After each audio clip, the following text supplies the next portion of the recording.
Hello there, I'm Paul from Ask the Expert. Got a question about gardening tools today, and that is, can I sharpen my axe with a right angle grinder, so a tool such as this? And actually, yes, you can. So to show an example, I've brought an old axe head from my shed in today. This one I actually broke a few years ago, and I use it to actually splice logs with, so I'm not using it as an axe anymore. But the point on here is quite blunt after splitting quite a few logs before last winter, so I do actually need to sharpen this in the next week or so.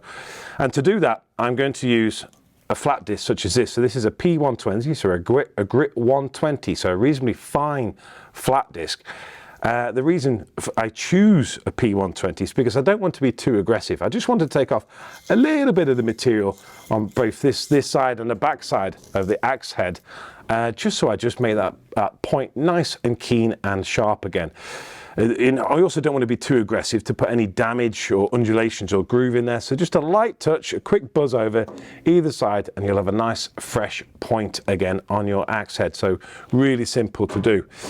So whilst I was looking at that, I also saw a pair of shears I had in my shed as well. You can see these have seen better days, and these also do need sharpening. Now normally you would use a proper sharpening stone to do that. It would take quite some time to get a really nice keen point on there.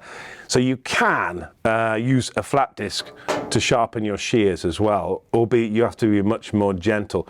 But a top tip for doing that, what you don't want to do is run the flat disc along this flat edge of the shears, because they're designed to pinch when they cut. And if you take away any material over on this area, it will not work anymore. So always run the flat disc on the beveled edge here, where you see a slight angle.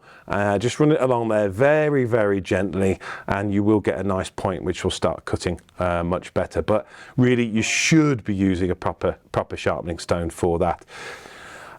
Also, while I'm looking at this, you can see, they're not looking very nice. When I bought these, they're nice and shiny. They're not anymore.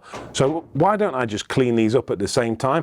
And to do that, again, I can use an angle grinder with this Abrasives high strength disc. Okay, so this material, I can run along all the flat and curved areas and bring this up like a new pair of shears from the shops. Really quick and easy to do. That's our Norton Abrasives high strength. Great product for cleaning metal. Hope that helps. Bye-bye.